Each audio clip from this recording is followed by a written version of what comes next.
mind could ramble, where would it go? What would I see? Still see faces imprinted on a tree. Remember what used to be. So Kristine, explain to me how exactly a white girl, a young white girl from the suburbs, finds such a strong connection with the blues. Where does that come from? I think it comes from just the feeling you get from the blues, you know? I don't think I ever specifically set out to play the blues. It just kind of, that's what it ended up being after I was already doing it. Right. Yeah. So there was no like connection with the blues artist that you heard growing up that you were like, oh, I have to be like that, or? No, I mean, I grew up listening to oldie music, but and I didn't even realize what the blues like technically was. Like a 12-bar blues. I didn't know what that was until, you know, maybe even 5-6 years ago.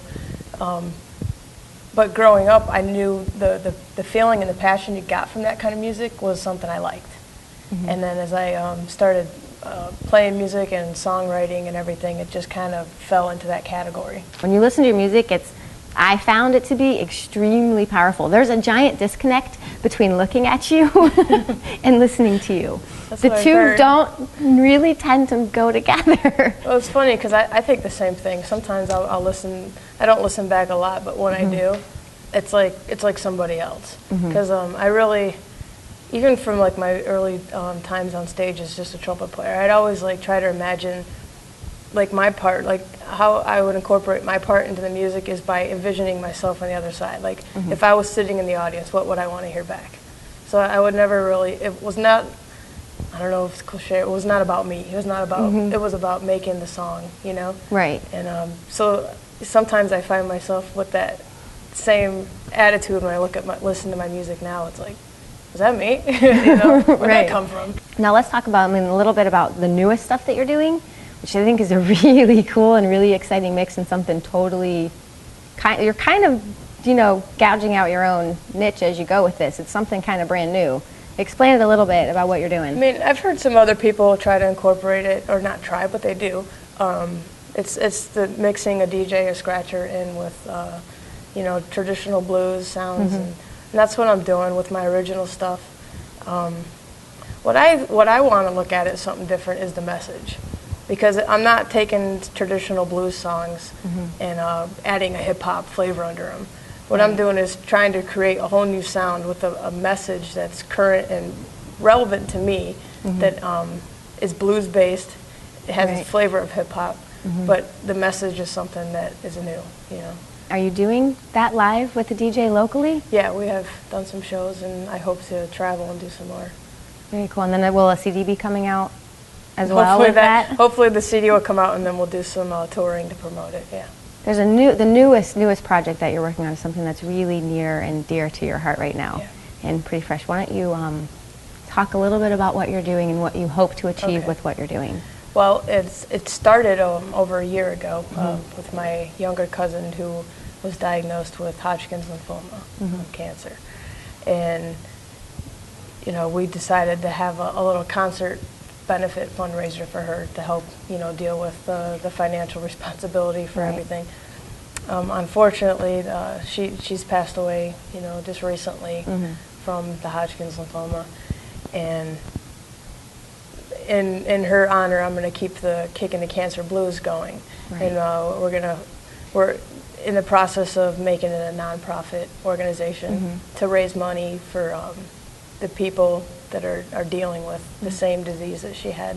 What we're going to do is it's going to start off with concerts. We're performing concerts, and you know, ticket sales, donations, raffles at these concerts and also just corporate donations and things are how we're going to raise the money.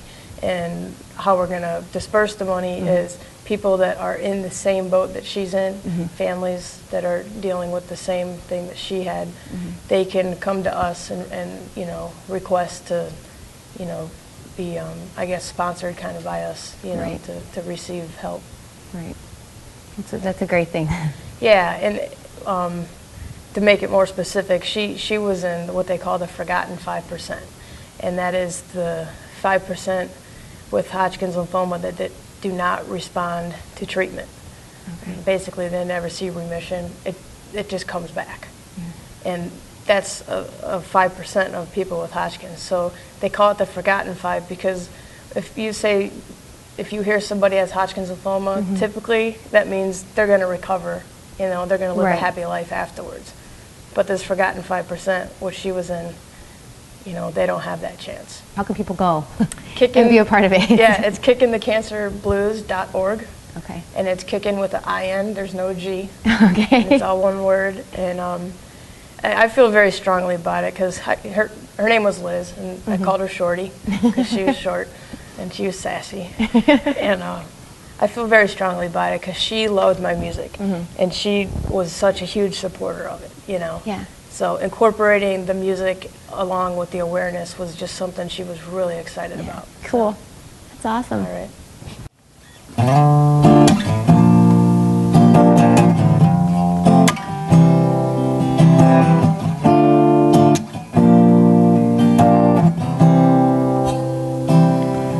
Go ahead and settle down. Why don't you take your worn shoes off? Go ahead and sit a while. Tell me all your trouble. I know the journey's been such a long, long road for you, but don't you remember when I promised to never leave you? And I've been by your side, even though you don't see me. And I felt all your pain, even though you still hurt. And I'll take all your blame, even though you don't mean it. Go ahead and say it now, 'cause I'm listening.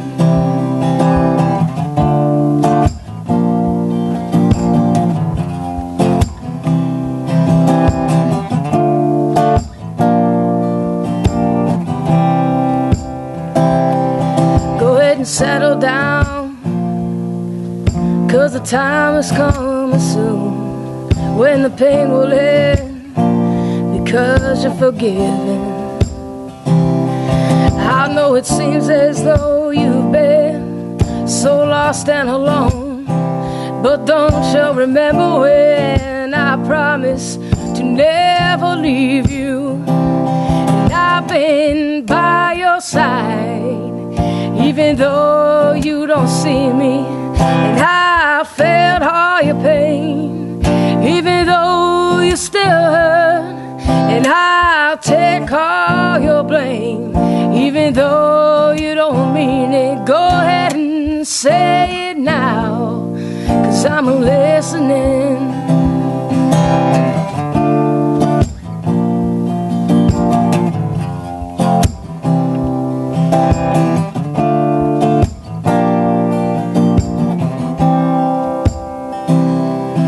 Go ahead and settle down. Why don't you take your worn shoes off? Go ahead and sit a while. Tell me all your trouble.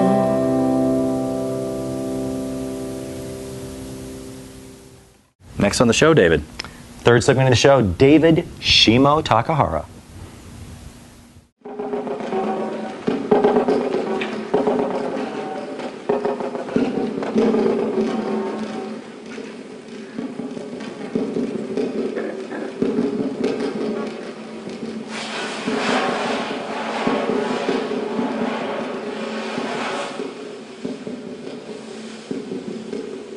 Hi, it's Dave Kettlewell, and I'm here with David Shimotakahara. He is the artistic director and senior choreographer for Groundworks Dance Theater. Welcome to the show. Thanks, David. Thank you. Got to hear about the history of your dance company. Yeah, well, we're actually in the first year of our second decade. So we just finished our 10th anniversary season last year, and it's been quite a ride. We've come a long way in 10 years. You started off with Ohio Ballet. I did, yeah. I danced with Heinz Pohl's Ohio Ballet for 15 years before starting Groundworks in 1998. So we started Groundworks with the idea that it would be dedicated to new work. That was our primary mission. And of course I would be contributing regularly to that vision. but also we decided fairly early on